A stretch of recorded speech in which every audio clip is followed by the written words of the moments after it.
आ जाइए। नेक्स्ट हम लोग बात करेंगे टाइप्स ऑफ द सेल। ठीक है, types of the cell on the basis of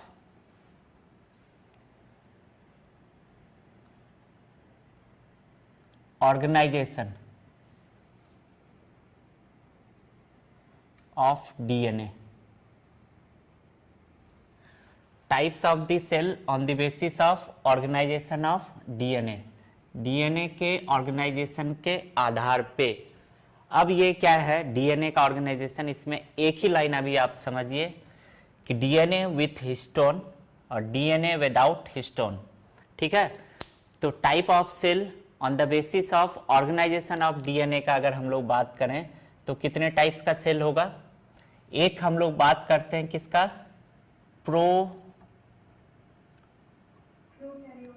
prokaryotes, prokaryotic cell कहिए, प्रोकैरियोटिक। दूसरा जो सेल होगा इसको हम लोग क्या कहेंगे, यूकैरियोटिक, यूकैरियोटिक। ठीक है, अब प्रोकैरियोटिक ऑर्गेनिज्म क्या कहलाएगा, organism having prokaryotic cell is known as prokaryotes. बस इतना आपको समझना है, ऑर्गेनिज्म प्रोकैरियोट्स। इसी तरह जिस ऑर्गेनिज्म के पास यूकैरियोटिक सेल है उसको हम लोग क्या कहेंगे, यूकैरियोट्स। ठीक है, अब आइए प्रोकैरियोट्स। प्रो का मीनिंग क्या हो गया, प्रिमिटिव, या आप इसको क्या कर सकते हैं, ओल्ड। और कैरियन न्यूक्लियस मीन्स क्या हो गया, ऑर्गेनिज्म या सेल हैविंग अंडर डेवलप्ड या प्रिमिटिव न्यूक्लियस। अब इसका कहने का मतलब क्या है अभी समझा रहे हैं। इधर आ जाइए, यू मीन्स यहां पे क्या हो जाएगा, ट्रू। और कैरियन फिर से, या आप इसको कह सकते हैं डेवलप्ड। कैरियन का मतलब क्या हो जाएगा यहां पे, न्यूक्लियस। ठीक है, अब प्रो प्रिमिटिव मीन्स इसमें क्या होगा, प्रोकैरियोट्स का अगर बात करें तो प्रोकैरियोट्स में क्या होता है, सबसे पहला कैरेक्टरिस्टिक्स जो हम लोग पढ़ने जा रहे हैं, प्रोकैरियोट्स प्रिमिटिव न्यूक्लियस क्यों बोलते हैं, क्योंकि यहां पे क्या होगा, सबसे पहले न्यूक्लियर मेम्ब्रेन इज एब्सेंट या प्रेजेंट, एब्सेंट होगा। न्यूक्लियर मेम्ब्रेन नहीं होगा, इसका मतलब क्या है, अगर न्यूक्लियर मेम्ब्रेन नहीं है तो डीएनए इज डिफ्यूज्ड। कहां पे डीएनए डिफ्यूज्ड होगा, DNA is diffused into the, बताइए, साइटोप्लाज्म। ठीक, यहां पे कोई भी डिफरेंशिएशन नहीं होगा कि ये न्यूक्लियस है ये साइटोप्लाज्म है, मीन्स न्यूक्लियोप्लाज्म साइटोप्लाज्म नहीं होगा, सिर्फ और सिर्फ क्या होगा, साइटोप्लाज्म होगा। अब जो है इसमें डीएनए जो होगा, DNA without histone protein, without histone protein. ठीक है, इसके डीएनए में हिस्टोन प्रोटीन नहीं होता। इसलिए इसका जो डीएनए है, its DNA is known as, क्या कहेंगे इसके डीएनए को, नोन एज नेकेड डीएनए। ठीक है, ये कंफ्यूज नहीं होना है कि न्यूक्लियर मेम्ब्रेन एब्सेंट है इसलिए इसको क्या बोला जाता है, नेकेड बोला जाता है, नहीं। डीएनए में हिस्टोन प्रोटीन नहीं होता, histone protein is absent, DNA without histone, इसलिए इसको हम लोग क्या कहेंगे, नेकेड। ठीक, नेक्स्ट आ जाइए, मेम्ब्रेन बाउंडेड सेल ऑर्गेनेल्स। कोई भी मेम्ब्रेन बाउंडेड सेल ऑर्गेनेल्स इसमें प्रेजेंट नहीं होगा। क्या होगा? मेम्ब्रेन बॉन्डेड सेल ऑर्गेनेल्स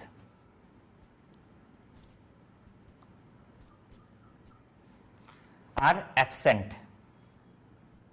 अब आप बताइए कौन कौन सा सेल ऑर्गेनेल्स है जिसमें मेम्ब्रेन होता है? मेम्ब्रेन बॉन्डेड सेल ऑर्गेनेल्स कौन कौन सा है? Mitochondria, chloroplast, Golgi bodies, ER. Good good good. सब क्या होगा? एब्सेंट होगा। माइटोकॉन्ड्रिया, गोल्गी बॉडीज, ईआर, ठीक है, क्लोरोप्लास्ट, सबका सब क्या होगा? एब्सेंट होगा। तो प्रेजेंट कौन होगा इसमें? Only 70s ribosomes are present. सिर्फ और सिर्फ क्या प्रेजेंट होगा इसमें? 70s राइबोसोम प्रेजेंट होगा। ठीक है, नेक्स्ट आ जाइए। अब इसी के कंपैरिजन में हम लोग कंपेयर करते हैं यूकैरियोट्स को। किसको कंपेयर करेंगे? यूकैरियोट्स को कंपेयर करने का कोशिश करेंगे। अब इधर अगर हम लोग बात करें तो यहां पे क्या होगा? क्यों बोल रहे हैं डेवलप्ड न्यूक्लियस? डेवलप्ड का मतलब क्या है? एक तो यहां पे क्या होगा आपका? Nuclear membrane. न्यूक्लियर मेम्ब्रेन क्या होगा? इधर प्रेजेंट होगा। मींस डीएनए जो है, डीएनए इज इनक्लोज्ड। ठीक है, डीएनए इनक्लोज्ड होगा। किसके अंदर? Enclosed nuclear membrane. Nuclear membrane के अंदर क्या होगा? डीएनए इनक्लोज्ड होगा। दूसरा, डीएनए जो होगा इसका, DNA with histone protein. Histone protein, histone protein के साथ इसका डीएनए होगा। ठीक, अब ये हिस्टोन प्रोटीन किसे बोलते हैं? जस्ट अभी आप लोग समझने के लिए याद रखिए, the protein associated with the DNA या क्रोमोसोम से जो एसोसिएटेड प्रोटीन होगा इसको हम लोग बोलते हैं हिस्टोन प्रोटीन। और 5 टाइप का हिस्टोन प्रोटीन है, 5 टाइप्स का। और ये 5 टाइप कौन कौन सा है? H2A, H2B, H3, H4 and H1। ठीक है, ये हिस्टोन प्रोटीन है। तो हिस्टोन प्रोटीन यहां डीएनए क्या होता है? हिस्टोन प्रोटीन के साथ होता है। तीसरा पॉइंट लिखे हैं तो इसमें क्या होगा कि membrane bonded, membrane bonded cell organelles present होगा या एब्सेंट होगा? प्रेजेंट। अगर membrane bonded cell organelle present है तो ऐसे ऑर्गेनिज्म को हम लोग क्या कहेंगे? यूकैरियोट्स। ऑर्गेनिज्म क्या कहलाएगा? यूकैरियोट्स। मींस यहां पे आपको मेम्ब्रेन बॉन्डेड लाइक माइटोकॉन्ड्रिया मिलेगा, क्लोरोप्लास्ट मिलेगा, इसके अलावा आपको गोल्गी बॉडीज मिलेगा, ईआर मिलेगा, ठीक, इटीसी। इसमें आपको both 70s and 80s ribosome, दोनों राइबोसोम इसमें मिलेगा, राइबोसोम्स। ठीक है, आइए एस जो है, एस है सवेडबर्ग, सवेडबर्ग कांस्टेंट।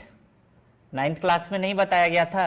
या इसको बोलते हैं हम लोग, यूनिट है इसका सेडिमेंटेशन का यूनिट है, सेडिमेंटेशन कॉफिशिएंट भी इसको बोला जाता है। It is also known as sedimentation, sedimentation coefficient.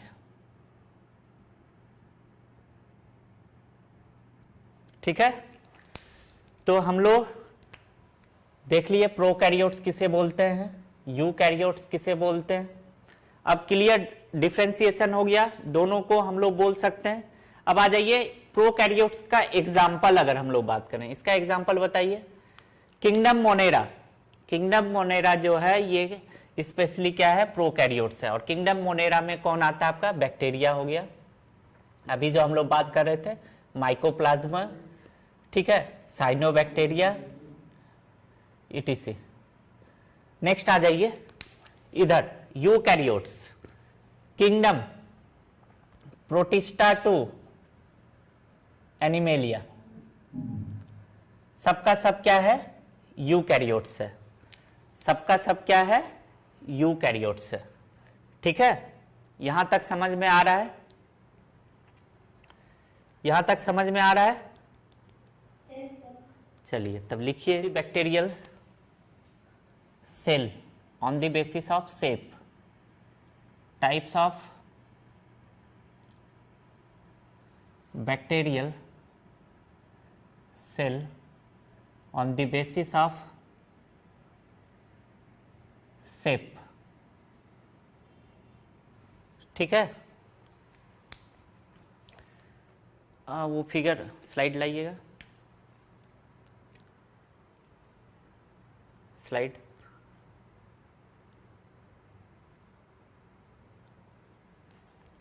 अब देखिए टाइप्स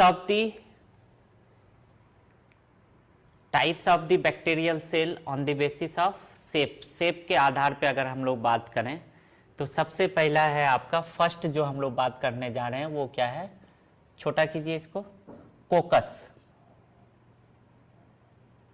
कोकस का मतलब क्या है, कोकस का मतलब क्या होगा, स्फेरिकल। ठीक है, स्फेरिकल।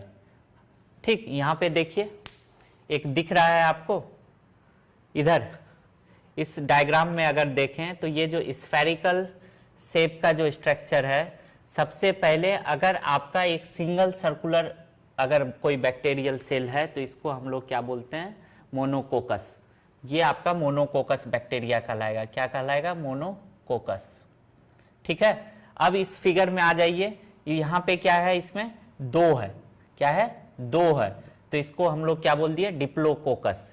अगर ये चेन लाइक स्ट्रक्चर बना रहा है, मीन्स बहुत सारा कोकस बैक्टीरिया एक चेन के जैसा, चेन लाइक अगर स्ट्रक्चर बना रहा है चेन के जैसा, तो इसको हम लोग क्या बोल रहे हैं, स्ट्रेप्टोकोकस या स्ट्रेप्टोकोकी।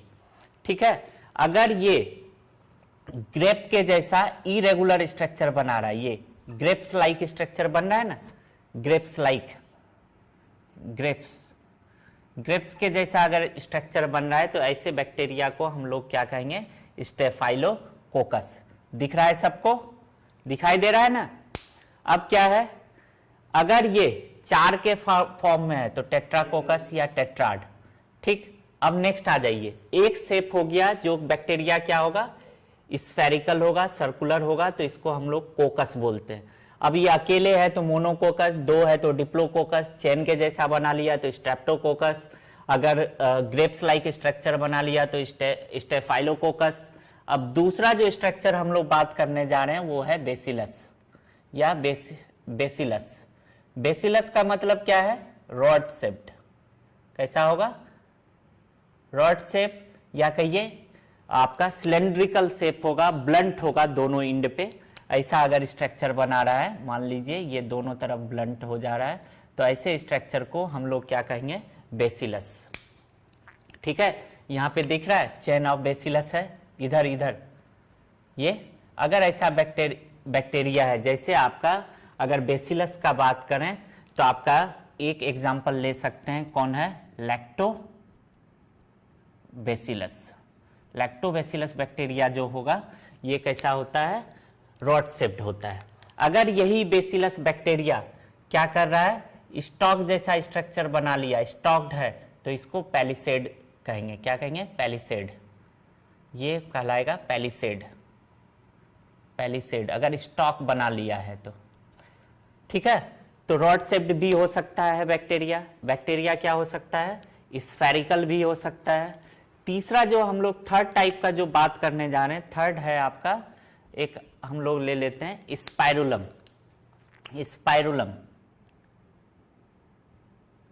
स्पाइरुलम का मतलब क्या है कि बैक्टीरिया आपका क्या हो सकता है, स्पाइरल के जैसा बैक्टीरिया का, स्प्रिंग लाइक। ठीक, स्प्रिंग के जैसा हो सकता है। यहाँ पे देखिए स्पाइरोकेटी एक है इस जगह पे, दिख रहा है। ठीक, अब क्या है कि इसके अलावा बैक्टीरिया का सेल का शेप हो सकता है विब्रियो। विब्रियो का मतलब क्या है, किसके जैसा, कोमा के जैसा, कोमा लाइक मीन्स ऐसा कुछ अगर दिख रहा है तो ऐसे बैक्टीरिया को, जैसे एग्जाम्पल जो कोमा शेप्ड होता है विब्रियो कॉलरा, ठीक है, vibrio cholera.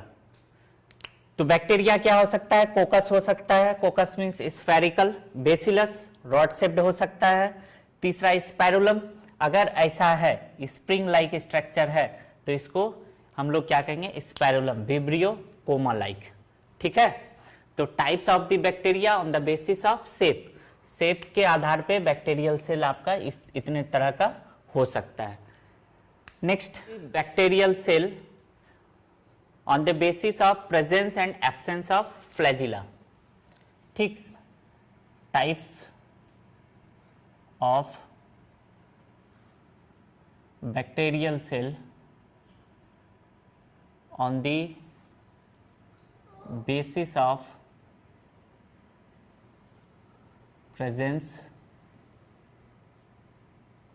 or absence of flagella, ठीक है। अब क्या है, मान लीजिए कोई बैक्टीरिया है और इस बैक्टीरिया में एक फ्लैजिला है, कोई बैक्टीरिया है जिसमें फ्लैजिला नहीं है। अगर फ्लैजिला नहीं है बैक्टीरिया में तो इसको हम लोग कहेंगे ए ट्राइकस। क्या कहेंगे, ए ट्राइकस। ए ट्राइकस का मतलब है bacteria with single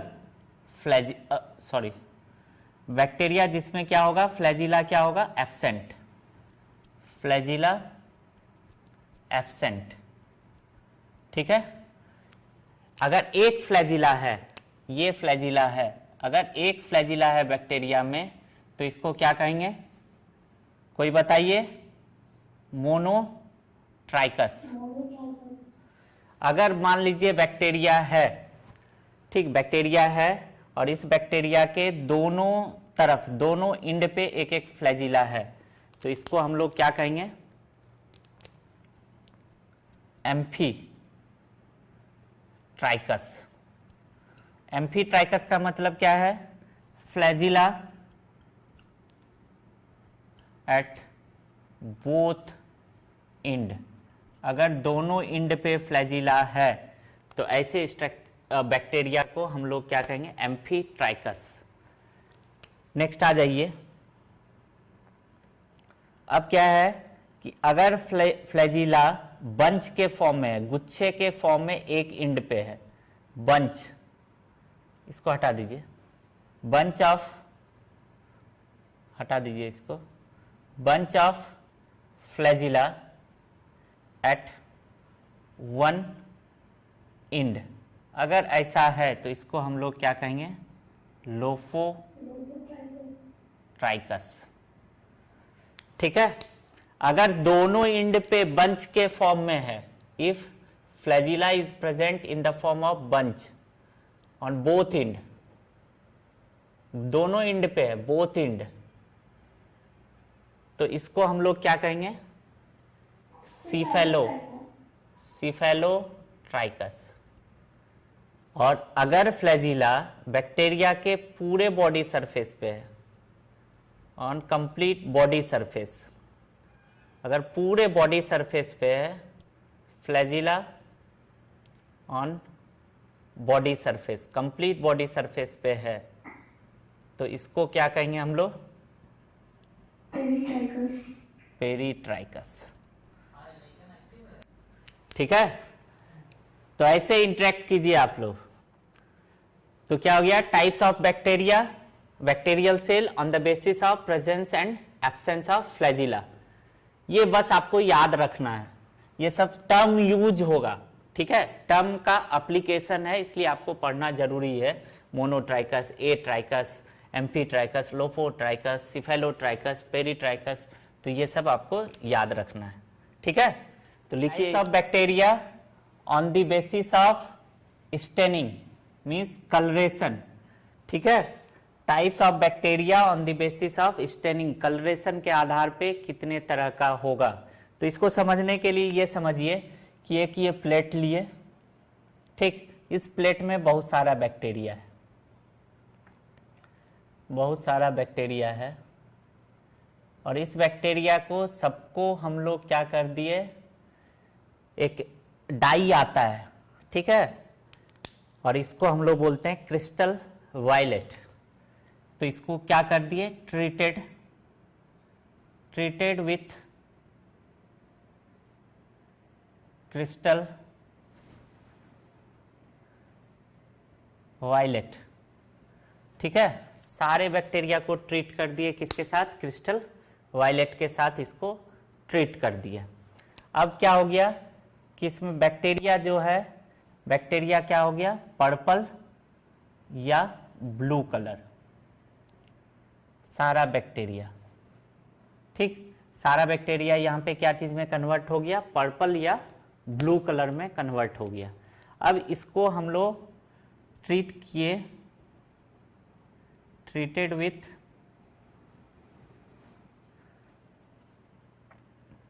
.5% iodine solution.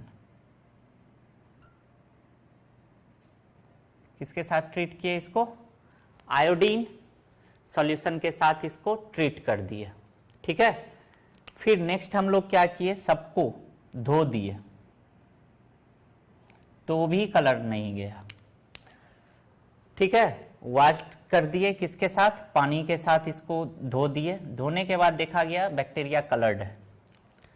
Next क्या किए कि अब सबको फिर से हम लोग ट्रीट कर दिए, ट्रीटेड विथ किसके साथ, मान लीजिए एसीटोन, ऑर्गेनिक सॉल्वेंट, या आप ले सकते हैं अल्कोहल, ठीक, एसीटोन या अल्कोहल के साथ इसको ट्रीट कर दिए। जब इसको ट्रीट कर दिए, ट्रीट करने के बाद जो रिजल्ट मिला, फ्यू बैक्टीरिया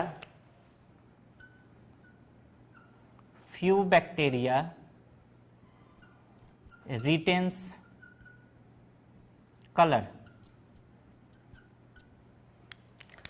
कुछ बैक्टीरिया का कलर जब हम लोग एसीटोन या अल्कोहल के साथ भी ट्रीट कर दिए तो भी नहीं गया, मीन्स रिटेन किया, कलर मेंटेन रहा।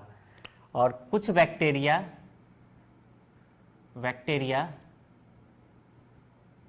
कलर जो है वॉश्ड हो गया, वॉश्ड अवे, ठीक है। अब इस प्रोसेस को जो कर रहे थे वो ग्राम साहब थे। तो जो बैक्टीरिया कलर को रिटेन किया, क्या किए, बैक्टीरिया था, ट्रीट किए एक डाई के साथ, कलर के साथ, क्रिस्टल वायलेट डाई के साथ, पर्पल कलर हो गया बैक्टीरिया। फिर ट्रीट किए आयोडीन सॉल्यूशन के साथ, पानी से धुल दिए, नहीं गया कलर। फिर एसीटोन से धोए, धुलने के बाद, एसीटोन से धुलने के बाद क्या मिला कि कुछ बैक्टीरिया जो है ये अपने कलर को मेंटेन करके रखा, मीन्स ये पर्पल है, ये कलर को मेंटेन करके रखा। तो इसको बोला गया ग्राम पॉजिटिव बैक्टीरिया, ठीक है। अब दूसरा जो बैक्टीरिया है इसको बोला गया ग्राम निगेटिव बैक्टीरिया, ठीक है। तो कितने टाइप का बैक्टीरिया हो गया on the basis of colouration, दो, एक हो गया ग्राम पॉजिटिव और दूसरा क्या हो गया, ग्राम निगेटिव। अगर आपसे पूछा जाए कि ग्राम पॉजिटिव बैक्टीरिया कौन है, तो Gram positive bacteria, the bacteria which retain the crystal violet colour, ठीक, क्रिस्टल वायलेट के मीन्स पर्पल कलर को जो रिटेन कर रहा है, when dyed with crystal violet, तो ये अगर रिटेन कर रहा है कलर को, अगर बैक्टीरिया कलर को रिटेन कर रहा है तो इसको हम लोग कहेंगे ग्राम पॉजिटिव। अगर बैक्टीरिया कलर को रिटेन नहीं कर पा रहा है तो ऐसे बैक्टीरिया को हम लोग क्या कहेंगे, ग्राम निगेटिव। अब यहाँ पे आप लोगों को क्वेश्चन पूछना चाहिए, एक क्वेश्चन बनता है कि सर कि अगर बैक्टीरिया को हम लोग एसीटोन से या अल्कोहल से वॉश किए, वॉश करने के बाद कुछ का कलर चला गया और कुछ का कलर क्यों नहीं गया? इसका कलर धुल गया और इसका कलर क्यों नहीं गया? तो इसका आंसर है कि जो ग्राम निगेटिव बैक्टीरिया होगा, ग्राम निगेटिव बैक्टीरिया, ठीक है, ग्राम निगेटिव बैक्टीरिया में सेल वॉल में, इन सेल वॉल लिपिड